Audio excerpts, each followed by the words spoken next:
Kasih apa? Rempah-rempah aja. Tadi yang saya sampaikan pagi tadi tuh, kan ada bunga lawang, ada kapulaga, apa lagi tuh satunya? Cengkeh ya. Itu kan panas semua tuh.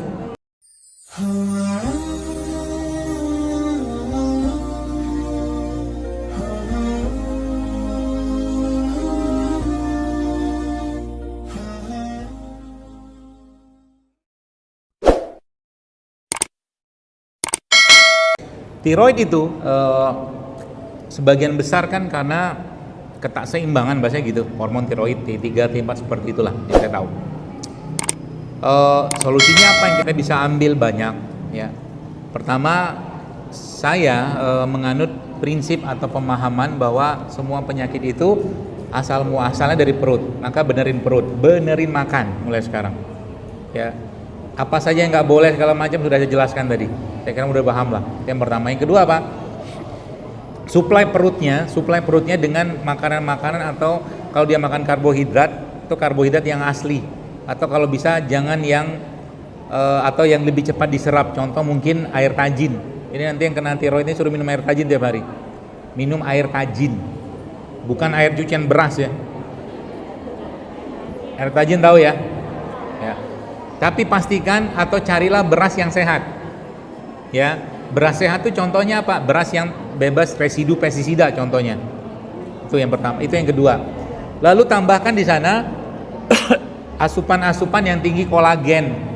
Ya, kolagen itu contohnya apa? Gamat, teripang. Itu bisa tuh. Ya, atau kalau enggak rumput laut tuh, serat, kolang-kaling juga bisa. Ya, itu yang berikutnya lagi apa? Kasih dia lemak. Salah satunya dibutuhkan pada orang-orang tiroid itu adalah lemak, dan biasanya saran saya itu menggunakan VCO. Minum VCO tiap hari. Minum VCO. Ya, tadi tuh. Ya, terus apa lagi? Spirulina. Ganggang. Tahu ya? Nah, itu. Pakai spirulina. Ya. Terakhir, ada satu yang biasa saya kasih, cuman ini hati-hati kalau yang tensinya rendah, ya, namanya daun sena, daun sena, di toko herbal banyak tuh, ya, daun sena itu biasanya dipakai buat kurus-kurus, buat ngurusin, ya, makanya tadi nanti makannya hati-hati karena dia bisa nurunin berat badan atau ya bikin tensi turun, maaf. Folium sena, daun sena, ya, mirip sama daun jati Belanda kalau nggak salah, mirip, ya. Itu bisa juga buat tuh. Itu yang keberapa itu. Kemudian terakhir probiotik, fermented, ya, probiotik. Sekarang banyak yang jual, ya, cari aja, makan itu tiap hari.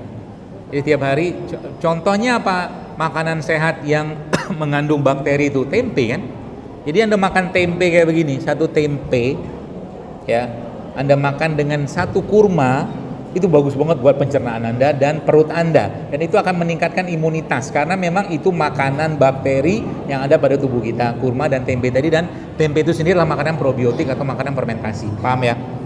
Ya, setiap hari, ya. Dokter makan apa resep andalannya? Resep andalan saya sederhana sebenarnya, ya, air putih kayak gini nih. Kemudian saya campurkan probiotik. Kalau nggak ada probiotik pakai cuka juga boleh, tapi bukan cuka dapur, ya, bukan cuka dapur, cuka apel, cuka apa gitu loh, ya.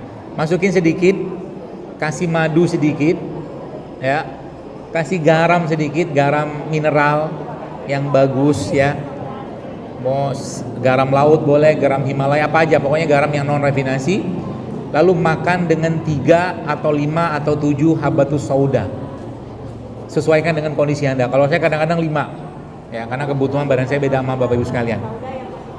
Habatus sauda yang kapsul, serbuk, tapi yang minyak juga boleh. Kalau yang biji gimana? Silakan aja, tapi susah kan?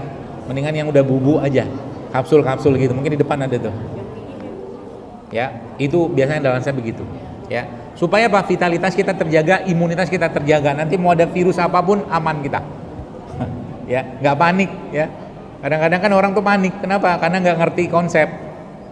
Ya, contoh mungkin ketika kemarin terakhir ya, saya kasih tahu. Biar nanti kalau konsep ini Anda pakai gampang ngobatin. Waktu Covid kemarin, kustul hindi kan naik daun. Ya kan? Kustul hindi naik daun. Kenapa naik daun? Bukan. Karena sebenarnya begini prinsipnya. Virus yang kemarin itu sebenarnya secara karakter virusnya kalau kita bicara bukan di kedokteran modern ya. Di kedokteran yang lain, timur lah gitu ya. Dia cenderungnya sifat dari keluhan yang muncul tuh dingin sama lembab. Dingin sama lembab. Maka dingin sama lembab diobatin dengan kering dan panas, kan gitu. Iya kan? Makanya waktu zaman si virus kemarin tuh kan jahe naik daun.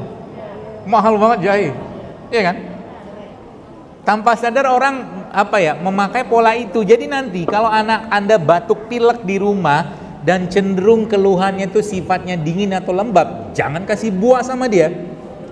Terutama buah-buah yang banyak airnya. Paham? Kasih apa? Rempah-rempah aja. Tadi yang saya sampaikan pagi tadi tuh, kan ada bunga lawang, ada kapulaga, apalagi itu satunya? Cengkeh ya. Itu kan panas semua tuh. Bahkan karena apa? Kecenderungan makanan kita di orang modern ini, kecenderungan makanan kita tuh kalau nggak dingin lembab. Gorengan tuh lembab. Jadi Anda harus punya pemanasnya. Kalau olahraga jarang, minimal Anda harus ada herbal yang sifatnya hangat yang Anda makan tiap hari. Makanya tadi saya sampaikan double soda. Begitu. Pas.